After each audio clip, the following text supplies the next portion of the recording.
Security is tightening this morning at some overseas airports with direct flights to the U.S. Intelligence officials are worried about al-Qaeda's efforts to create a bomb that can slip through checkpoints, and they're warning about a terror threat from Western militants trained in the Middle East. CBS News senior security contributor Mike Morell is in Washington. He's a former deputy director of the CIA. Mike, good morning. Good morning, Anthony. Good morning, Margaret. Mike, where is this threat coming from? Sounds to me as if it's coming from one of three places. The first possibility is Yemen, where we have seen al-Qaeda in Yemen try to bring down a U.S. airliner on 3 different occasions over the past 5 years. Second possibility is from al-Qaeda in Syria. As you know, there's a large number of foreign fighters who've gone to Syria, 6,000 to 7,000 of them. Some of them might be thinking of coming home and conducting terrorist attacks.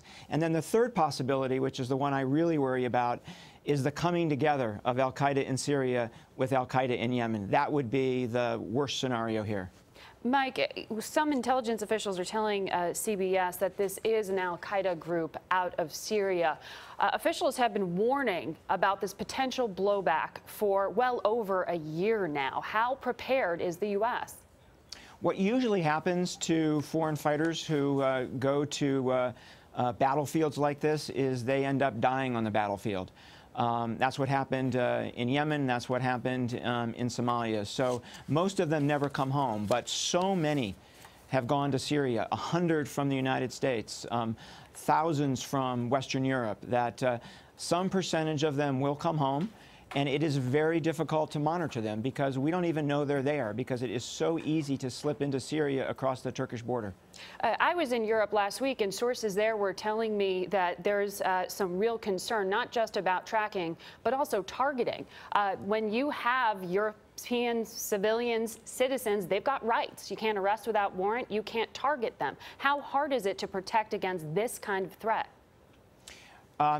The reason I'm worried about the coming together of al-Qaeda in Yemen with al-Qaeda in Syria is the guys in Syria, right, the foreign fighters who have gone to Syria can travel freely to Western Europe and then to the United States. They either have U.S. passports or they live in European countries where they don't need a visa to come to the United States. So very difficult to track them.